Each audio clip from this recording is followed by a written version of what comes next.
We are a family of three. It's myself, Bootsy, who is my 19-year-old special needs daughter, and Sandler, who is my 15-year-old special needs son. And they do not go to regular public school. They did, and then COVID hit, and then they never returned. And some people will try to correct me. I say we do life school. And people say, you mean like homeschooling? And I say, no, I mean life school. We do life school. First of all, I'd rather chew glass than to admit I homeschool my children. And I also don't feel like a very honest person if I say I'm homeschooling because I don't teach a regular academic curriculum. We have one of the bonuses to being special needs and being in the only two people with their diagnosis is I create what I think is best for them to learn, what I think is going to be most useful. And in the regular special needs world, these kids go to, and I'm sure any and everybody who's been to the grocery store has seen this, groups of special ed kids. And when I say kids, I mean adult kids who are supervised by a teacher or sort of a program advisor who is making sure that the kids all kind of get in and out of the grocery store and they're learning the procedure of maybe self checkout or buying groceries. And so I thought I'd implement that, not only because I think it's a great way for kids to learn that part of life. The grocery store is a huge part of an everyday event, but I also run out of money a couple times a month and always go through that process of, oh God, is my card going to work? Is it? I just mentioned this in last week's episode, the Love Month episode, that I'd gone to buy Valentine's candy and my card had been declined. And I don't like that feeling. It always reminds me, and I said this in the last episode, that terms of endearment moment where you have to start putting stuff back. I do not like it. I don't know anybody who does. I've kind of let go a little bit of the embarrassment, but my kids do not get embarrassed. They don't even know that anybody would be, or why would you be embarrassed if your card doesn't work? Just means you have to leave your groceries there. So when we get to that point, a couple times a month, I send them in to do the grocery shopping. I'll give them a little list, and I think that that's a great way for them to read and go through the process of grocery shopping, and then they'll check out. And sometimes they make it out with the stuff, and sometimes it gets left behind. I'm Nikki Lynn Chase, and this is my podcast, Adult Chicken, and it's about navigating life's unexpected. These are my stories. This is my journey about being a single mom to two special needs kids. One of the main focuses with Life School is learning a little bit about money. Now, I probably am the worst teacher of anything that has to do with finances because I'm horrible and always have been with finances. I'm terrible with money. I like money a lot. I would not be sad if I made a whole bunch of money. They say money doesn't buy happiness, but it certainly helps pay for things that make life less stressful. And that I think makes somebody a little bit happier. I think some of my most happiest times in my entire life have been when I've been the brokest, which has been pretty consistent in the last, how old is Bootsy? The last 19 years. But I try to get my kids to understand a little bit about money, and they have no concept. We try to learn different things that are important in life. One day we were going to learn, I was going to teach them how to pump gas, because we'd had one experience where Bootsy had tried and gas had just gone everywhere. It had gone in the car. It had gone all over her hands, and you name it, it smelled like gas for about a week. And so we had put the kibosh on that, but I was feeling very patient. And this wasn't but a couple weeks ago. I was feeling very patient, and we were going to learn a lot at the gas station that particular day. And then lo and behold, out of the corner of my eye, I see the city bus drop off a bunch of kids. And because it clearly was a group of special needs kids, my eyes just went directly over there.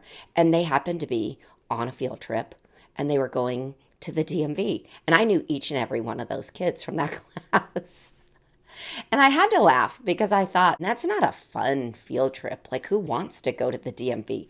I will avoid the DMV at all costs. So as we left the gas station, both kids, I think, had, there was an element of relief, I think, that we were doing our own life school and that their field trip did not consist of taking the city bus to the DMV, which I know that they think is a pretty unfun, miserable place because they've been there with me before. They've also both had identification cards made.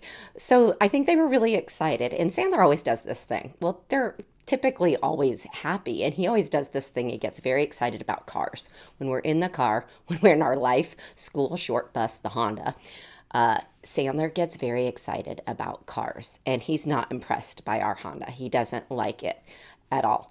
And Bootsy thinks it's the greatest car ever. And she'll remind him when he talks bad about our car that that was the kind of car we were in when we were in our car accident that saved our lives. And this particular day, they were just both, I think, relieved that they were not in the program that they saw all their friends in at the gas station. So we're in the car, and Sandler gets so excited when he sees fancy cars. Real car guy. And he'll always ask me. The more typical one, because we see a lot of them, are Ferraris and Lamborghinis. And he'll always say, Mommy, if you had a choice, would you have a Lamborghini or a Ferrari? And I'll sit there and start stressing out kind of and think logically, which one would I want? Which one? I wouldn't want either one of them. But which one, if I had the choice, would I take? And I'm thinking, first of all, you don't have the choice, and you're probably never going to have that choice. And then I can't choose. I can't tell him which one I'd rather have because I honestly don't want either of them. I want a Sprinter van, one that holds the podcast, the skate gear, the everything that we could take on tour across the country. That's what I want. I don't want a Lamborghini or a Ferrari. And then Bootsy will inevitably belt out that she wants a Honda. She'd choose a Honda. It's never the choice because he doesn't include that in the choices.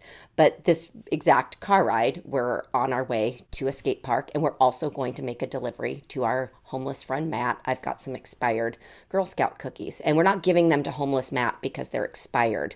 We've been eating them. The problem is I need to get them out of my house. I don't know if they're kind of discolored because they're expired or if it's because they're in the freezer. It's Thin Mints, of course. I can't stop eating them. And I know my buddy, homeless Matt, loves sweets and coffee. So I had told him when I bought him a coffee the other day, I was going to bring him some cookies. So anyway, we had a mission, and the kids were thrilled about their mission. And then as we're on our way, we see a Rolls Royce. And then there's, of course, like a Tesla. I think it was a Tesla right in front of it. And Sandler says, Mommy, if you had a choice, would you take that car? He doesn't remember what it's called, but he knows it's a nice car, the Rolls Royce, or a Tesla. And I said, oh, I would take the Rolls Royce, hands down. I would. It was a beautiful brand spanking new SUV Rolls Royce. And I said, I'd take the Rolls Royce SUV, hands down, like without a doubt, no question. I would take that car. I didn't have to think about it. Like logically, it even made sense. Like that's the right size. That's the car I want. I would absolutely take that. Maybe a different color, but I like that Rolls Royce. And then Bootsy once again, as she does every time, chimes in, I'd rather have a Honda. And it was the greatest thing ever. It was not only endearing, but it was awesome because I thought, you know what? They're not affected by money. They don't care. They actually have no idea. Sandler is aware. He has an awareness of what's a nice car and a keen sense of a cool car, but he is totally unaware of what things cost. They're unaware of what everything costs. Bootsy loves a Honda. She's perfectly happy with a practical car. And then we pulled up, we end up at the stoplight next to this Rolls Royce, and it's this stereotypical looking Orange County person. She looks like she could be fresh off the set of Real Housewives of Orange County. I mean, just oodles and mass amounts of filler throughout her face, and this beautiful car. And I thought to myself, here I've got Bootsy right next to me who's perfectly happy with a Honda. There's no body image, anything. There's no even awareness of the fact that people alter their looks or pay money, a lot of money, to change things about their body. There's no body image problems. There is no awareness of being embarrassed if, say, we don't have enough money at the grocery store. I thought, oh my God, I love our life. Like, I love that is how she perceives life to be. She's not tainted at all. But then I looked at this woman and I thought, I know she's probably not as happy as Bootsy because obviously she's a lot more aware of what things cost. I mean, and she certainly has a lot of money, and money has certainly bought her a very, very nice and expensive car, and it's bought her a serious amount of filler for her face. There's no question about that. But I wondered if money had bought her happiness. And then immediately after the light changed, we were on our way to deliver these expired Girl Scout cookies to our friend homeless Matt. And when he got his cookies and his coffee, he lit up like a Christmas tree. Now, I happen to know Matt has some mental situations going on. I don't know his whole story. I know a lot of his story from what he has told me. But I just wondered. He has nothing, or certainly not a lot. He has what people give him. And yet the smile that Matt had on his face was ginormous. He was at least happy at that moment. And in a sense, money, not very much money, had bought him a little bit of happiness. And it really had me thinking about my whole perception of money and how money has been such a big deal to everybody that I have ever been in a relationship with or related to. And I happen to think immediately about my mom, who was the most greedy, money hungry, jealous, warped human when it came to money that I had ever known, except for my kid's father, aka my ex. And I thought about it, and I thought about how money had divided her relationship with every single person she was ever in a relationship with. It had ruined her relationship with her mother, her own mother, her brother, who he was a shady stockbroker guy. He was the one that was having us. I did an episode called Uncle about him, where we were taking his money down to the Cayman Islands. We were his money mules at the time, from what I understand. And there was all this weird stuff with money. It was every fight I remember between my parents had something to do with finances or lack thereof.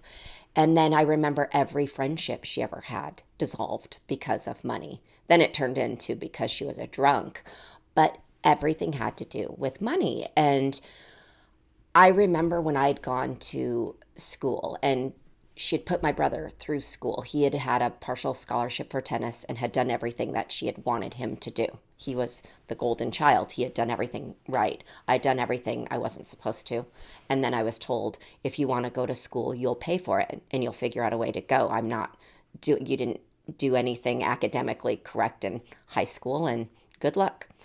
And there was always that setting me up for failure. Like I said, she had me babysitting when I turned 12, telling me that was the legal age I could afford, or I could babysit, therefore afford to pay for anything and everything I needed that wasn't essential. So fortunately, she instilled a great work ethic in me. And then I had the drive, because I was told I couldn't go to college. I had that drive of, I will show you I can go to college. And I went my first semester to a junior college in San Diego. And I immediately got about 2 or 3 jobs. I remember my first job at junior college was I was reading books into a recorder for the special needs students at the college. And then I wanted to return to Colorado and go to CU Boulder. I didn't have the right academics to get into there, so I worked really hard. I went to Fort Lewis and Durango for a semester, got my grades up, and then I went to a junior college to get the rest of the credentials I needed to get into CU Boulder, and I busted my ass and I got in there. And the great thing was, back then, it's a lot less expensive to go to an in-state school, and of course I was a resident of Colorado. And I still worked hard because I was told that since I didn't do it according to her plan, essentially she just didn't want to pay for me to go to school, that I would have to figure it out. And I did. I got a job on the campus. I got a job babysitting for about a dozen different families. I worked 2 to 3 jobs. And then at the end of my being in college, I took care of my dad's mom, and she lived with me in college. And that's how I afforded my rent. I paid for all of my own books. I worked several jobs and took care of my granny. And that's how I made it through college. When I got to New York City, after I had been out of school for a couple of years and had worked in the mountains for a while, and then I'd moved to New York City, I started receiving bills from Sallie Mae. Sallie Mae is the financial aid providers of college tuition. And I started getting these pretty hefty bills. I mean, for me, they were hefty. Anything that was more than $5 was a hefty bill to receive. But I start getting Sallie Mae bills in the mail in New York City. And I called my mom and I said, there's something really wrong here. I'm receiving Sallie Mae bills. I never got financial aid because I paid for all of my own shit. I paid for my tuition. It wasn't, I mean, it was a lot because I was a kid, but I was working three jobs and tuition, I think it was only like $1,200. I don't know if that was for a semester or for a year. It was very minimal compared to my brother went to a private college in San Diego with a partial scholarship, and it was still thousands and thousands and thousands of dollars a semester. Mine was not that much money, and I know I paid for it. Again, I was never good at math, and I certainly didn't go to college for finances. But I'm like, why am I getting bills? I know I paid for my books. I know for a fact I paid for my books because I thought the entire time I was in college that was a complete waste of money because I never opened a textbook. I took very good notes. I did well in college, but I never read a textbook because I didn't retain any information. And she said, yeah, you got financial aid. I filled out the financial aid forms for you, and you didn't graduate in 4 years, so you owe the money back. Because it was my mother, I thought, okay, that makes sense. And it took me a few years, and I'm embarrassed to say that. I'm really embarrassed to say that, to be honest with you. But all of a sudden, I started thinking about it, and I thought, wait a minute. I never took out any loans. It doesn't matter if you didn't graduate in 4 years. That has nothing, that doesn't even make any sense. Like common sense. You don't even have to be good at math or finances to understand that literally made zero sense. My mom, the entire time, had taken out financial aid. She had taken out loans in my name while I was at school at CU Boulder. And my mom pocketed all of that money. And at the time, I did care about my credit and I did pay off my Sallie Mae student loans, but I never saw one dime of that money. And that was kind of where I was like, wow, my own mother literally ripped me off. And one would think I would have learned my lesson shortly after I found out my mom had taken student loans out in my name for 4 years that I paid back. One would think maybe that would be something, like a ringer would go off in my brain of maybe don't trust people, even if you're related to them or you're in a relationship with them. But nope, I ended up in a relationship with somebody exactly like my mother, probably even worse, where envies everybody with money and money is everything. The perception of people perceiving him as somebody with money was everything to him, the image of having money. And he didn't grow up with money and he never had any money. And then I end up with a career job and I am absolutely the breadwinner. Before I even had a career job, I was the breadwinner because I work 2 to 3 jobs constantly. And then when we had kids, when we had Bootsy first, we'd purchased a house in Denver, which kind of made us sound like we had a lot of money. It was a piece of shit. It was the biggest piece of shit you ever did see, and it needed a lot of work. And then I ended up with a career job up in Vail, Colorado, so we had to rent a place and relocate to Vail. But we were going to be fixing up this house in Denver. Needless to say, it was a very expensive lifestyle to try to afford. And so a lot of times I would work 2 jobs. And he eventually ended up with a job that he never seemed to have to go to. Again, God, sometimes I hear myself tell these stories and it's just scary how fucking stupid I was. But his job did supply the insurance. We needed the health insurance. And of course, then along came Sandler. And I'm working this job and Sandler's so sick. The account constantly was drained. There was never any money. And I knew I was working hard and I knew I was making a lot of money. Like we should have had money, even though it was expensive to pay a mortgage and also pay rent in the expensive town of Vail, Colorado. But I just never had money. And I was okay with that just because, I don't know, I was on autopilot. I was in survival mode. I just wanted everybody to be healthy and okay. And I just never questioned where the hell all of the money went. I think the feeling of control, everything was feeling way out of his control. And he had always, from the day I met him, had tried to control me with money and had done a lot of controlling me with money. I didn't care enough about money to ever really question it or want to fight about it. I just didn't care. Yeah, there were major stressful situations that had to do with finances, but I wouldn't win, and I knew that. And I didn't, if I was going to be with him, I was going to need to just accept that he was going to do whatever he wanted with my money, our money. And it had gotten so bad. And I think it was just the feeling of everything with the kids was so out of our control. Sandler was so sick. Bootsy has all these laundry list of special needs and everything's going on. And I think he was just completely losing it and feeling the loss of control. And so he was really tightening up on controlling the money. And I think there was a fear that I was going to flee. And I remember it had gotten so bad that for probably the last almost year or two of being there, it was right after Sandler was born, I loved my McDonald's and I loved my wine and my Bud Light. Those were my treats. I didn't need anything else other than my kids and those few things. And he'd make it so I couldn't afford to go to McDonald's. For 2 years, the last 2 years I lived in Vail, I carried around, I would collect change, and I had my change Ziploc bags hidden of exact amounts. I made really good friends with the manager at the McDonald's, and I made really good friends with the manager at the liquor store, and I knew exactly how much my bottle of wine would cost and my Bud Light, and I knew exactly how much my breakfast or lunch, whatever I was going to treat myself to, cost at McDonald's. And for 2 years, I carried around a little Ziploc bag of change for those things. I was the one with the career job. I still was working. I was the breadwinner.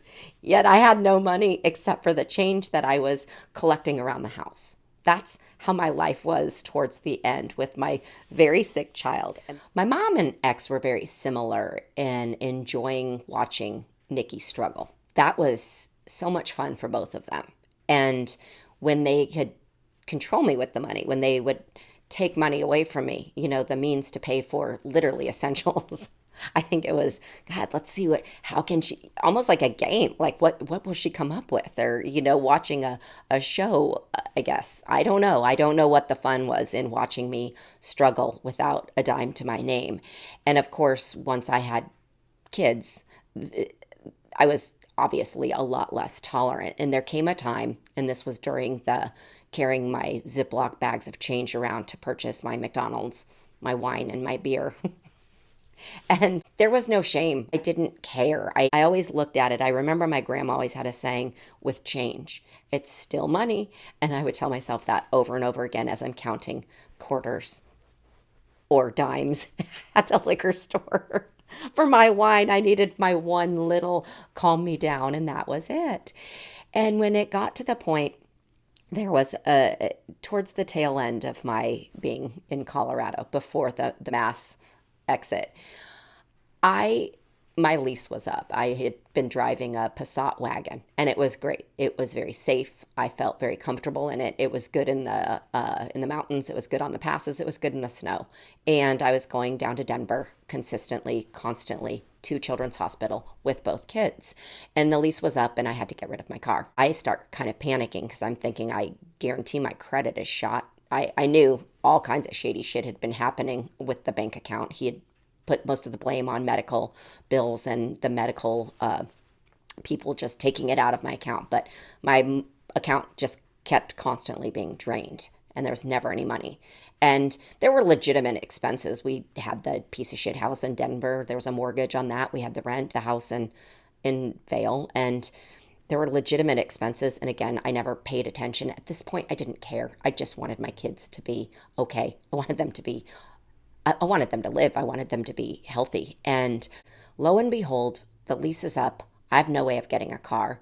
I come home one day from Denver, and the ex has purchased himself about a $65,000 or leased whatever, fully loaded pickup truck And I'm thinking, what the fuck are you doing getting a pickup truck? Like, those aren't even good in the snow. Why did you do that to the children? Why did you do that to me? We needed a safe go to Denver, take them to the hospital car. I know you don't go to Denver, you don't go to the hospital with me ever, but that's what a normal, good, logical, kind human would want for their family. But no, he got that so he could haul snowmobiles that I'm sure he purchased with my money. And I was like, holy shit. But that same summer, my mom had surfaced, ironically enough, who I had not had a relationship with. And she had, I have no idea how or why she accumulated this Buick LeSabre. And I swear, I think it was like a late 80s model, might have been early 90s model Buick LeSabre.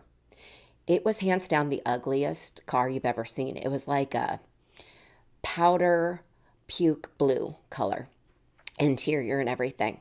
And it was that front seat that was just like one long lazy boy couch type system. And she had picked it up. I don't know if she'd met some sort of drifter along the way or where it came from, but she showed up in Colorado with this Buick LeSabre. And she said, well, you can have this. And I think she needed to get rid of it, to be quite honest. It was not worth registering by any means. There was an oil leak. It didn't run well, but I'll be damned. The ex said, well, that will work fine for you, Nikki. And he got the biggest kick out of it. He thought it was hysterical. He thought that was the funniest thing he'd ever seen. He thought that was the most mortifying, humiliating. He didn't even want it parked in the driveway. And I was like, well, what else am I supposed to drive? So there I was driving this ugly ass Buick LeSabre from 1990 all around Vail, Colorado, and down to Denver. Finally, the oil leak got so bad. I think it only lasted me about a month or two. And then I don't even remember what I did, but that was one of the fortunate things that actually happened when we relocated to Washington and we left everything behind. It wasn't really a car to leave behind. And it was just the thought of them watching me struggle. Like, ooh, how's she going to figure out how to manage two kids without a car? And it was so gross to me. And I think that was the point where I thought, he's got all the money. I mean, my money went somewhere, and it had to have gone in his pocket. It certainly went, a good chunk of it went into that pickup truck. He had two snowmobiles to attach to it. He didn't have the money to buy all that shit. I had to have been buying that stuff, unaware of that, and trusting somebody with my money. But I thought of his life. I thought of my mother's life. And I thought, oh my God, money never made them happy. No matter how much they had, it never made them happy by any means. And in fact, I think the more that they had, or the more they accumulated as far as money, the more they stole from people, the less happy they were.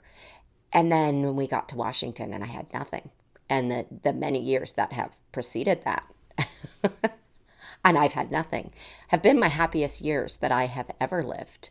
And the fact that I've got two kids that are unaware of, because I haven't made money the topic of conversation.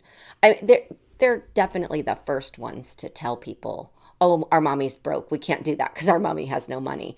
And I don't get embarrassed because it's true. I mean, most times when they say that, there's a reason, and it's absolutely true. I don't hide the fact that we don't have a lot of money. That's not something I hide. They're not embarrassed. I wouldn't do it if it was something that was going to embarrass them. But we've gotten ourselves to a place where I appreciate everything. And I just love that there's no shame. For years, I can't even tell you how many years I still will do it once in a while when I go to my coffee shop. I'll count out my change, I'll put it in a Ziploc bag, and I have no problem paying for stuff in change. If that's where I'm at during that time of the month, that's how we'll pay for things. I'll listen to Grandma Helen and what she said to me, and she said, change is still money. I thought of that a lot. Remember there was that change shortage like around COVID time? Like Grandma Helen, she knew where change was at. There was a time with the kids, and it just made me laugh, and it made me very, very just grateful that there is no shame in not having enough money. And that was I'd taken them up to, we were going to do something. It was either a Halloween deal or a Christmas deal, but we'd gone up to Calabasas and a very swanky part of LA area. And we were in this neighborhood and they were dying. They wanted something at Subway. And I had like $12. And I knew that wouldn't buy both of them what they wanted at Subway. So I said, here's the deal. It was like $12 or $14 I had in cash, and I gave them the money. And I said, you're going to have to agree on a sandwich, which I knew they wouldn't be able to do because they don't agree on sub sandwiches. And they went in to Subway and I said, you can't get a meal. Like, you can't get everything you want to get. You can't get a whole meal. You can't get all the treats, the cookie, the drink, the chips, whatever. You just have to get a sandwich and then you have to be done because that's about all this is going to buy you. So they go in and it's taking forever. And I start getting a little nervous. I can see them and they each have their phone. And so I called just to make sure that they're okay. Yeah, we're okay. And they come out and they each have a full meal. They each have a 12-inch sub. They have chips. They each have a drink. And they each have a cookie. And I'm like, what the hell? How did you do that? You had $12 or $14. How did you both come out with a meal? And they said that there was somebody in there that was behind them and they had ordered what they had ordered and they didn't have enough money. And the guy, and Bootsy said, he knew we had special needs, so he just said he would pay for it. I was like, oh my God. And then I thought, well, how did he know? And because I forget, it's more obvious to people. This is my everyday. My everyday is the special needs land. I don't see it like everybody else does, but they also wear neon hearing aids, which is probably a little bit of an indicator or a sign to people that there's some special needs going on here. And then I asked Sandler for a bite of his sandwich, but I was still kind of wondering how that whole exchange, I would have loved to have been a fly on the wall to see how that whole exchange had gone on. And then I was curious a little bit about how Bootsy knew the guy knew that they had special needs or whatever. It was probably watching them attempt to count their money when the bill was probably $30 and they had 12. But then I taste Sandler's sandwich and he had ordered, I'll just never forget this. I taste one bite of his sandwich and I'm like, oh my God, what did you get on your sandwich? And he had ordered a salt and salami sandwich. And I thought, oh, okay, now it all makes sense. That's how that guy knew you had special needs. Who the hell would order a salt and salami sandwich? So today's special edition, speaking of money or lack thereof, is all about this year being the year of monetizing adult chicken. I launched Adult Chicken almost a year ago. So I launched it April 22nd of 2022. And I can't believe almost a year has gone by. It's crazy. I told myself during the new year that this was the year. 2023 was the year to monetize this adventure. And truth be told, I've done a little bit of research. I've also worked with somebody who understands finances much better than I do. And we had our strategizing meeting. And I realized I'm going to have to do something I don't like to do. That is promote myself, which is a very awkward feeling for me. I'm not good at self-promoting. Usually when what I'm sort of self-promoting is just myself and stories about myself, my shit talking essentially about my life.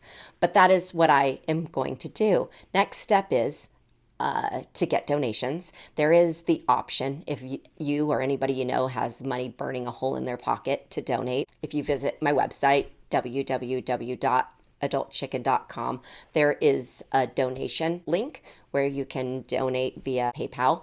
And what those donations would go to would just be equipment expenses, upgrading equipment expenses, as well as I am going to introduce some merchandise. And that brings me to the next way to monetize Adult Chicken, and that is to get sponsors. I am not at a place with Adult Chicken yet where I am able to get a lot of sponsors because my following is not in the thousands. It's still in the low hundreds. So first and foremost, the job to get done here is to get more subscribers. So once again, I will constantly always remind you, beg you, and plead to you to please share. Please subscribe. Please go on however you like to watch or listen to Adult Chicken, whether it's YouTube or Apple or Spotify podcast, and subscribe, and please share with your friends if you think anybody would get anything out of Adult Chicken, even if it's just that it will make them feel good about their lives. Please share, and please get everybody you know, possibly know, to subscribe. Also, as far as sponsors go, and going back to the merchandise, I have my first sponsor. And my first sponsor is a company called Seagal. And the owner of Seagal, Allison, is going to be making my hats for me. And so I will be, any of you who have watched Adult Chicken on YouTube or know me in real life know that I wear a hat every single day of my life. And so it was very important to get some Adult Chicken hats made as my first piece of merchandise. So I will be wearing Adult Chicken hats, and eventually those will be up for sale. If you do donate over $100, you will also receive a Adult Chicken hat in the mail. It will be a trucker hat, like the style I wear every single day, all day long. So please tune in next week. It's going to be an episode that was inspired by Sandler's suggestion or criteria of what he sees me with as far as a man in my future. And what he said in last week's episode was that he'd like to see me with a man who has a younger man with a pool and a zip line. It was interesting because yesterday we were getting so much rain, and I ended up just watching a couple of movies, and one I unintentionally watched, having no idea what it was about. I intentionally watched it having no idea what it was about, and it was about 3 disabled adult men who go to a brothel in Canada. And I'm not gonna lie, it made me cross a bridge of my future I haven't done, except for maybe a couple of times, like the time Sandler asked me if he could have $500 to go to the club. And I can only imagine what kind of club he was speaking of. But I thought it would be an interesting time to discuss navigating my future with my adult son. Please like, follow, share, subscribe. Please share, please subscribe, please follow. I got to get those, to monetize this thing, I've got to get all those numbers way up. And you can find me on adultchicken.com, also YouTube, Adult Chicken, as well as Apple and Spotify podcast, Adult Chicken, and Instagram, adult_chicken.